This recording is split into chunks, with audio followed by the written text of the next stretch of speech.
Hello everyone, and welcome to the first Topics of the Multiverse video. Starting off with some Half-Life Portal content, as you're probably aware if you've clicked this video. The Half-Life franchise has a lot of variety when it comes to enemy types, and we've got 17 of them on this list, plus a few honourable mentions, so let's get to it. Here are 17 enemies that only appeared in a single chapter of the franchise. First up, we have the Black Ops Apache. The Black Ops version of the Apache helicopter has only appeared in the Half-Life Opposing Force chapter, The Package, where it can be found taking on a heavy squad of Race X before succumbing to the combined forces of Race X Voltigeurs and Shock Troopers, as well as the United States Hazardous Environment Combat Unit, or HECU for short, Marine Adrian Shepard. I found it quite surprising that only one of these was ever encountered, considering how far the surface battle is escalating that late in the Black Mesa incident. But it's doubtful we'll ever see one again in future Half-Life entries, as the Black Ops were defeated during the 7 Hours War by the Combine. Second one we're looking at, the Combine Ground Turret. This is the first of several turret entries on this list. The Combine Ground Turret was a pulse energy turret that rises out of the ground, hence the name, when it has been triggered via sensor lasers. They are only encountered during the chapter Follow Freeman in Half-Life 2, while Gordon Freeman, Barney Calhoun, and other friends, aka random rebels that are probably going to die, are attacking the Overwatch Nexus. These turrets are completely bulletproof and can only be destroyed by explosives. It is possible to avoid destroying the majority of them in the building, but where's the fun in that? It is possible these could return in some way during future entries of the series, as the Combine have not been defeated. Next up, the Energy Cannon. Oh look, another turret! This is one of the more interesting turret varieties, since it seems to be an energy bioweapon that fires deadly blue lasers set up by the Nylance forces during the Black Mesa incident. But we only see one of them in the entire franchise, guarding the entrance to the Lambda sector, alongside numerous alien grunts in the chapter Forget About Freeman from the original Half-Life. It seems it was so unmemorable that not even the Black Mesa Reimagining remake game put it in. Since the Nylance got its ass kicked by the Combine before fleeing to Xen and then murdered by theoretical physicist Gordon Freeman, and its army seemingly died along with it, it's probably safe to say we've seen the last of the Energy Cannon. Now for the Reviver. Some kind of headcrab variant. There are so many theories about these things, ranging from mutations to them being the equivalent of what a scorpion is to a spider. I quite like the theory, I've got to admit. These electrically charged, resurrecting, quick, blue, tough, annoying, but also ever so slightly cute creatures are only seen during the chapter The Northern Star in Half-Life Alyx, where Alex Vance is forced to fight several of them inside a grand hotel called The Northern Star. Yeah, they were very original with that chapter name. Unlike other headcrabs, these ones don't jump too much, but prefer to stay hidden and attack with an electrified stun fluid from afar. If attacked, they dispel a dark cloud, which obscures vision and allows them to escape. They also burrow into dead zombies and revive them. Hence the name again. Yep, really going with the good names, aren't they? Turning them into a much greater threat with the abilities to discharge electrical currents through the ground. We know very little about their origins, so it is possible that they could return in the future. Gene Worm. All the Gene Worm wants to do is come through a pretty portal and convert the Earth to a new home for Race X. Why do they need a new home? Who knows? I could speculate on that all day, but that's not the point of this video. The Gene Worm acts as the final boss for Half-Life Opposing Force, appearing in the final chapter that involves combat, was Collide. The fight is pretty repetitive, consisting of blinding the creature, shooting the creature in the stomach, which isn't really a stomach, it's more like a weird giant portal thing, but it's a stomach, and repeat. It can fire a kind of toxic stream from its mouth, slap the crap out of things with its tentacles, and teleport shock troopers to its position and glare menacingly. It was defeated by HECU Marine Adrian Shepard. It's unknown if the creature actually died though, since it retreats back through the portal it entered from, but not before creating a bit of a portal storm. Its defeat was one of the final battles of the Black Mesa incident before the entire area was nuked. It's highly unlikely it will return in the future due to licensing issues, real world problems here, because of it being a Gearbox creation as opposed to Valve's. But you never know. Infant Voltigeur. Voltigeurs appear in numerous chapters of Half-Life Opposing Force, but their infants only appear during the chapter Foxtrot Uniform. HECU Marine Adrian Shepard encounters a few of them while he travels through a Voltigeur nest, where they attack him alongside their adult guardians. They're quite slow, make cute little grunting sounds, and adorably try to charge an electrical attack, which they're unsuccessful at doing, but, you know, they tried their best. Like the Gene Worm, it's unlikely we'll see them again due to the Valve gearbox issue. Auto Turret. These powerful stationary turrets are used by the Combine when locking down an area. They fire energy beams powerful enough to kill zombies quickly and set those unlucky enough to survive the initial hit, or are too close to the beam, on fire! And zombies screaming to death is terrifying. Not even gonna lie here. They are only encountered during the Half-Life 2 Episode 2 chapter, Under the Radar, where Gordon Freeman renders them useless by eliminating their power supply with a grenade after being tasked to do so by a nearby resistance encampment. Due to the Combine still being an active threat, these could return in the future. The Aperture Science Rocket Sentry. These appear to be stationary Aperture Science personality cores with an attached rocket launcher. A blue laser is emitted from the sentry, it finds a hostile target, it locks on, and it fires the rocket. Test subject Chell encountered a couple of these whilst trying to escape the Aperture Science Enrichment Center under the control of the insane artificial intelligence GLaDOS, or Genetic Lifeform and Disk Operating System if you really want to use the full thing.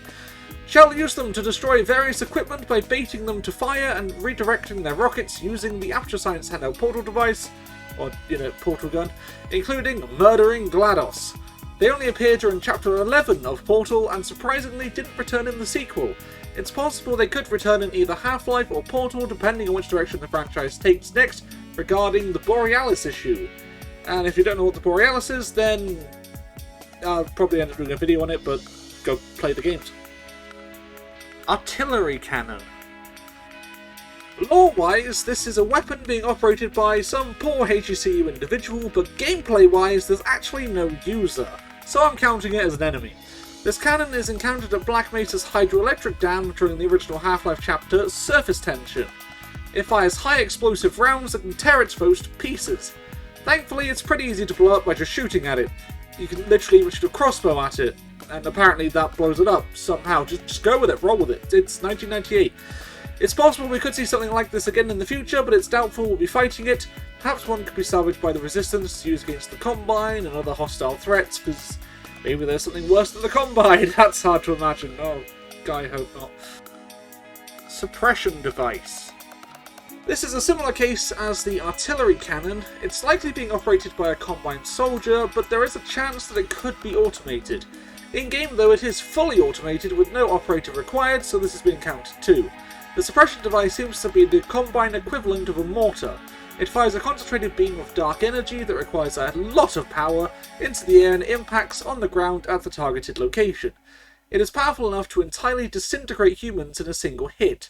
Gordon Freeman, along with Barney Calhoun and a squad of rebels, aka Cannon Fodder, encountered one of these devices during the chapter Follow Freeman in Half-Life 2, where they successfully cut off power to it by neutralizing 3 generators. With the Combine still operational, it is likely more of these exist and could return in the future. Infant Headcrab. These tiny little nightmares are pretty unique in Half-Life since they're the only enemy type that doesn't exist unless spawned by something else, talking gameplay. Obviously everything is spawned in one way or another. These baby crabs are spawned literally by their mother, the Gonarch, as a defensive measure because using children to fight intruders is apparently a great plan when it comes to headcrab logic. On their own, they're not too dangerous, but since they're usually accompanied by their caring and nurturing mother, who's busy spawning even more of the little buggers, they can be lethal when used as a distraction or in high numbers. So far, they've only appeared during the original Half-Life chapter, Gonarch's Lair. Technically, they can appear in the following chapter, Interloper, as well, if one follows you through the portal, but I'm not really counting that since it was spawned in Gonarch's Lair.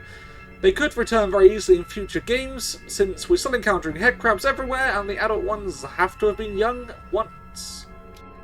Gonarch. We've talked about the children, now for the mother.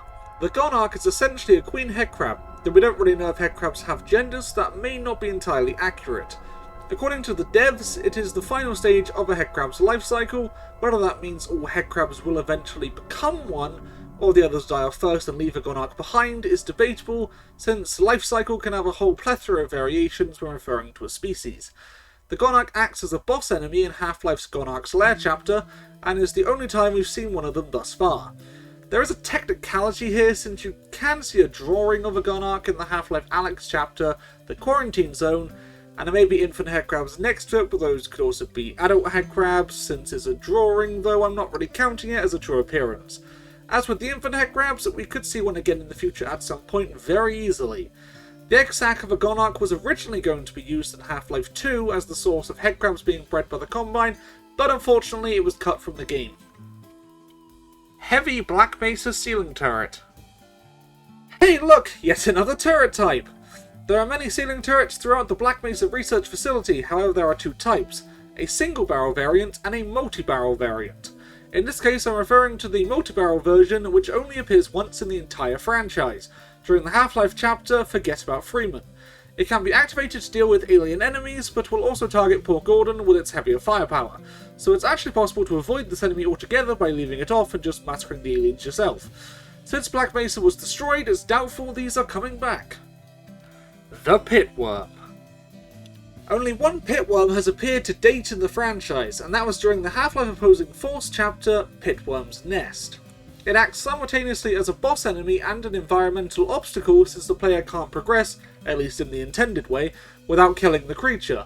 It is immune to all forms of weapons fire, with a small exception being its single eye, which can be hit to temporarily stun the creature. It's one of the more bizarre creatures of the franchise, especially when it starts shooting deadly lasers out of its eye, and it makes weird screeching sounds, and it's just very odd in general. It was killed by Adrian Shepard, who managed to dump a load of toxic waste into the Pitworm's nest, which destroyed it. This is yet another Gearbox creation, and so the same issues apply to its return, as with others such as the Gene Worm. I had to do some research on this one, because it's a weird name. So, apparently Nihilith or Nihilanth are both apparently acceptable, so I'm going Nihilith, because it's like nihilism, and then Anth instead Nihilith. Yep, moving on. Ah yes, the giant floating space baby of death. This being is the leader of the intelligent alien forms that are invading Black Mesa during the Black Mesa incident. Its home in another universe was conquered by the Combine, and it was forced to flee to an interdimensional border world known as Xen in order to survive. When Black Mesa caused the Resonance Cascade and created a tear to Xen, the Nihilith took full advantage and kept the fracture open despite Black Mesa's attempt to close it. Eventually this led to Gordon Freeman travelling to Xen and politely asking it to stop by shooting it and shoving an explosive into its brain.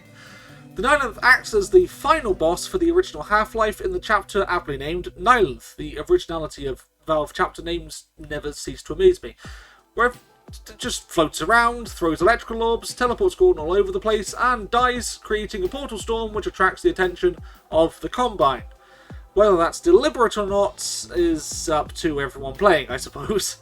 Going back to technicalities, like the Gonarch, the Nihilith does have a drawing of it in the Half-Life Alyx chapter, The Quarantine Zone. The Nihilith is said to be the last of its kind, so it's unlikely we'll see more in the future, but this is sci-fi, so anything can happen. Jeff. Okay, Jeff is possibly one of the most terrifying enemies for first-time players of the games to go up against.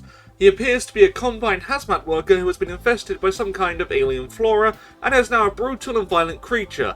Jeff is completely blind and purely hunts by hearing his prey, somewhat similar to the tentacles in that regard from the classic Half-Life games. When he finds a victim, he will grab it and vomit up a highly corrosive substance which quickly reduces the victim to near enough a puddle on the floor, which is always a pleasant fate. Thankfully, he has only appeared in the Half-Life Alyx chapter, Jeff. Seriously, guys. The names. The damn names. Anyway, yep, but Alex Vance is forced to deal with him very, very quietly. And possibly kill him if she feels like it. But, you know, that's player choice. Alien Flower.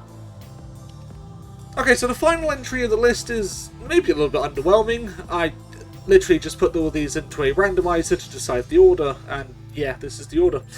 It's known by a couple of other names, including the Violet Crystals and Xen Ceiling Turrets. These things just sit there motionless on a stem and zap Gordon Freeman if he gets too close. Only Gordon though, nothing else. So rightfully, Gordon can destroy them. There is very little to say about these, as they don't really do anything other than give a good zapping and die when shot a bit. They appear in the Half-Life chapter Xen, and then are never seen again. That kind of rhymed. Interesting. Could they return? It's possible, and Half-Life Alyx would have been the perfect setting for their return given the overgrown sections of the game, but they didn't, so maybe not. Before I end, I have a few honourable mentions to put in. These things are definitely on an enemy faction, but have never actually been engaged in combat during the franchise, so gameplay-wise, they're not really counted. So a quick shout out to the Combine Worker seen riding Striders, which is only seen live during the Half-Life Alyx chapter Entanglement, though there are dead ones seen in other parts of the game. Also to the Mortar Synth and the Crab Synth, which can both very briefly be seen inside the Citadel in Half-Life 2 during the chapter Our Benefactors. Also the Construction Strider, which I completely forgot to put in. So, there we go, Construction Strider. You saw it with the Combine Worker a minute ago, but yeah, it's in there. So there we go. There were 17 enemies with single chapter appearances. Hopefully we'll see some of these return in the future and render this video completely wrong. But for now, thank you very much for watching, and if you have any suggestions for future content, then please leave it in the comments down below. Consider subscribing and leaving a like if you enjoyed it. Twitch and Discord links are in the video description if you want to see more content. Hopefully see you next time, and until then, take care.